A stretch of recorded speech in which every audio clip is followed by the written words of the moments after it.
Hello everyone. இன்னைக்கு 10th Physics Unit 1 Answer in Detail first question பார்க்க போறோம். Describe rocket propulsion. இந்த question வந்து ஒரு இம்பார்ட்டன்டான 5 மார்க். ஓகே, ஃபர்ஸ்ட் நம்ம ராக்கெட் ப்ரொபல்ஷன் அப்படின்னா என்னன்னு பார்த்தோம்னா, இப்போ ஒரு ராக்கெட் இருக்குன்னா அந்த ராக்கெட் வந்து மூவ் ஆகிறதுக்கு கண்டிப்பாக அதில் ஒரு ஃபோர்ஸ் வந்து தேவைப்படும். ஸோ இந்த ஃபோர்ஸை வந்து ப்ரொடியூஸ் பண்ணி அந்த ராக்கெட்டை மூவ் ஆக வைக்கிறோம்ல, அந்த ப்ராசஸ் தான் என்னன்னு சொல்கிறாங்கன்னா ராக்கெட் ப்ரொபல்ஷன் அப்படின்னு சொல்கிறாங்க. இந்த ராக்கெட் ப்ரொபல்ஷனுக்கு வந்து 2 இம்பார்ட்டன்டான பிரின்சிபல் வந்து இருக்குது. என்னன்னு பார்த்தோம்னா, ஃபர்ஸ்ட் பிரின்சிபல் என்னன்னா நியூட்டனோட தேர்ட் லா, அதாவது எவ்ரி ஆக்ஷனுக்கு வந்து ஈக்குவல் அண்ட் ஆப்போசிட் ரியாக்ஷன் இருக்கும்ல அது. Then law of conservation of linear momentum. இந்த 2 பிரின்சிபலுமே இதில் இருக்கு. ஸோ இந்த பேசிஸில் தான் இது ஒர்க் ஆகுதுன்னு சொல்கிறாங்க. ஓகேவா, இப்போ என்ன ஆகுது, ஃபர்ஸ்ட் பாயிண்ட் வந்து என்ன சொல்கிறாங்கன்னா, இந்த ராக்கெட்டில் வந்து நமக்கு ஃபியூயல் வந்து இருக்கும். அந்த ராக்கெட்டில் இருக்க ஃபியூயல் வந்து நமக்கு சாலிட் ஃபியூவலாகவும் இருக்கலாம், இல்லை நமக்கு லிக்விட் ஃபியூவலாகவும் இருக்கலாம். இப்போ நெக்ஸ்ட் என்ன ஆகுதுன்னா, அந்த ராக்கெட் வந்து மூவ் ஆகும்போது இந்த ஃபியூயல் வந்து இருக்குல்ல, இதெல்லாம் வந்து பேர்ன் ஆகும். இந்த ஃபியூயல் பேர்ன் ஆகும்போது நமக்கு என்ன ஆகும்னா, ஹாட் கேஸஸ் வந்து எஜெக்ட் ஆகும். ஹாட் கேஸஸ்லாம் நமக்கு வெளியே வரும். இந்த கேஸஸ்லாம் எங்கேருந்து வரும்னா, நாசில் அப்படின்ற ஒரு பிளேஸ் இருக்கும். இந்த ராக்கெட்டில் இப்போ கீழே ஒரு ஓப்பனிங் பிளேஸ் மாதிரி இருக்கும். ஸோ இந்த இடத்துல இருந்து தான் நமக்கு ஃபியூயல்லாம் வந்து பேர்ன் ஆகும்போது அந்த ஹாட் கேஸஸ் வந்து நமக்கு வெளியே வந்துக்கிட்டே இருக்கும். அந்த ஹாட் கேஸ் வந்து இருக்குல்ல, அது எந்த டைரக்ஷனில் வெளியே வருதுன்னா, டவுன்வர்ட் டைரக்ஷனில் நமக்கு வெளியே வருது அப்படின்னு சொல்கிறாங்க. தென் இந்த ராக்கெட் வந்து இப்போ எந்த டைரக்ஷனில் வந்து மூவ் ஆகுது, நமக்கு அப்வர்ட் டைரக்ஷனில் வந்து மூவ் ஆகுது. ஓகே, இதனால தான் நம்ம நியூட்டன் தேர்ட் லாவை இதில் கொண்டு வந்தோம். எப்படின்னா, இப்போ நமக்கு வந்து அதோட கேஸ், அந்த ஃபியூல் வந்து நமக்கு பேர்ன் ஆகுது, அதனால அதில் ஹாட் கேஸ் வந்து எஜெக்ட் ஆகுது, வெளியே வந்துக்கிட்டே இருக்கு.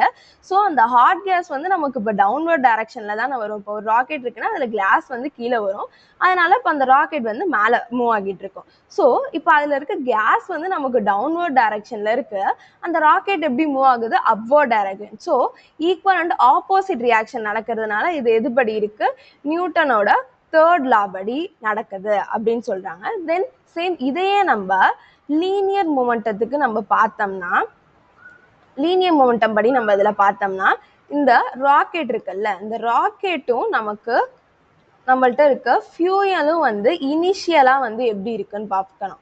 இனிஷியலாக வந்து நமக்கு எந்த ஸ்டேட்டில் வந்து இருந்துச்சு, ரெஸ்ட் ஸ்டேட்டில் வந்து இருந்துச்சு. அந்த ராக்கெட்டு ஃபியூயலும் எங்கேயுமே அசையாமல் நமக்கு ரெஸ்ட் ஸ்டேட்டில் தான் நமக்கு இனிஷியலாக இருந்துச்சு.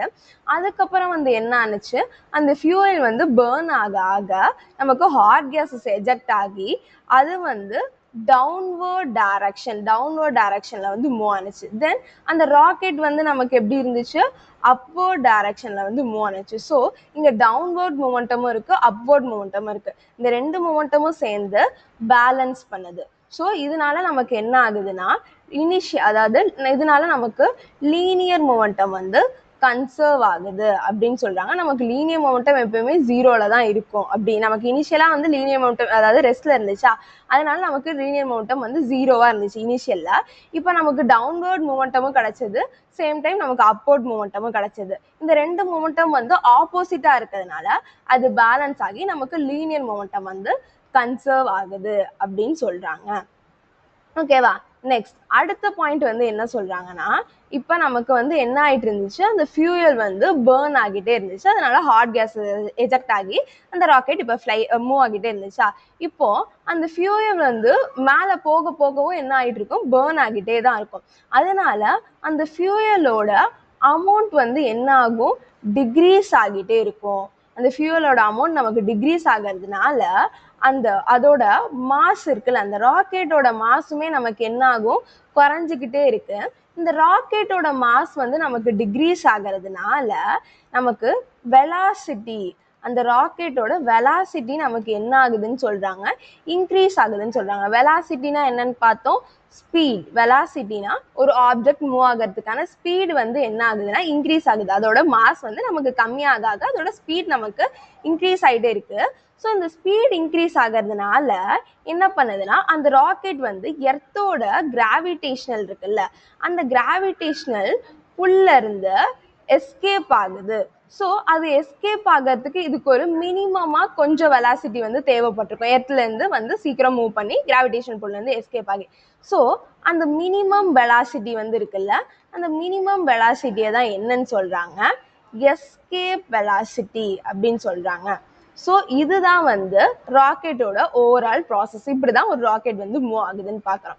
ஃபர்ஸ்ட் நம்ம ஓவராலாக என்னென்ன பார்த்தோம், இதோட இம்பார்ட்டண்டான பிரின்சிபல் வந்து என்னது, Newton's third law of motion, then law of conservation of linear momentum.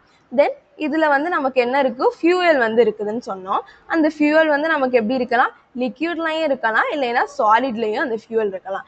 அந்த ஃபியூயல் வந்து நெக்ஸ்ட் என்ன ஆகுது, பேர்ன் ஆகுது. அது பேர்ன் ஆக ஆக என்ன ஆகுது, நமக்கு ஹாட் கேஸஸ் வந்து எஜெக்ட் ஆகுது. வெளியே வந்து நாசில்ல இருந்து ஹாட் கேஸஸ் வந்து வருது. அந்த ஹாட் கேஸஸ் வரும்போது நமக்கு equal and opposite reaction produce ஆகுது. அந்த ஹாட் கேஸஸ் நமக்கு வெளியே வர வர ராக்கெட் வந்து என்ன ஆகுது, அப்போர்ட் டைரக்ஷன்ல மூவ் ஆகுது. ஹாட் கேஸஸ் நமக்கு டவுன்வர்ட் டைரக்ஷன்ல வந்துச்சு. இப்போ அந்த ராக்கெட் வந்து எப்படி மூவ் ஆகுது, அப்போர்ட் டைரக்ஷன்ல மூவ் ஆகுது. ஸோ இது வந்து நியூட்டன்ஸ் தேர்ட் லா படி இருக்கு. தென் லீனியர் மொமெண்டம் வந்து நமக்கு எப்படி வந்துச்சு, இனிஷியலாக வந்து ஃபியூயலும் ராக்கெட்டும் வந்து நமக்கு எப்படி இருந்துச்சு, ரெஸ்ட் ஸ்டேட்ல தான் இருந்துச்சு. தென் அதுக்கப்புறம் வந்து என்ன ஆனிச்சு, ஃபியூயல் வந்து பேர்ன் ஆக ஆக ஒன்று வந்து டவுன்வர்ட் மொமெண்டம் வந்துச்சு, தென் அப்வர்ட் மொமெண்டம் வந்துச்சு. இந்த ரெண்டு மொமெண்டமே சேர்ந்து பேலன்ஸ் பண்ணுறதுனால நமக்கு லீனியர் மொமெண்டமாக கன்சர்வ் ஆனிச்சுன்னு சொல்கிறோம். நெக்ஸ்ட் வந்து என்ன ஆகுது, அதோட ஃபியூயல் பேர்ன் ஆகிட்டு இருக்கா, பேர்ன் ஆக நமக்கு ஃபியூயல் வந்து டிக்ரீஸ் ஆகிட்டே இருந்துச்சு. அதனால நமக்கு என்னாச்சு, வெலாசிட்டி, அந்த ராக்கெட்டோட ஸ்பீட் வந்து நமக்கு இன்க்ரீஸ் ஆகிட்டே இருந்துச்சு.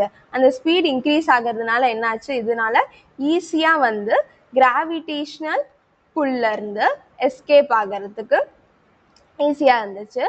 ஸோ அந்த கிராவிடேஷன் புல்ல இருந்து எஸ்கேப் ஆகிறதுக்கு ஒரு மினிமமான வெலாசிட்டி நமக்கு அந்த இதுக்கு தேவைப்பட்டிருக்கும். ஸோ அதை தான் நம்ம என்னன்னு சொல்லுவோம், எஸ்கேப் வெலாசிட்டி. ஸோ இதுதான், இப்படி தான் ஒரு ராக்கெட் ப்ரொபல்ஷன் இதுக்கான ப்ராசஸ். ஒரு ராக்கெட் வந்து மூவ் ஆகிறதுக்கு இது மாதிரியான ப்ராசஸ்லாம் தான் இருக்குது. ஸோ இதுதான் அதோட ஓவரால் கொஷின். இது ஒரு இம்பார்ட்டண்டான 5 மார்க். தேங்க்யூ.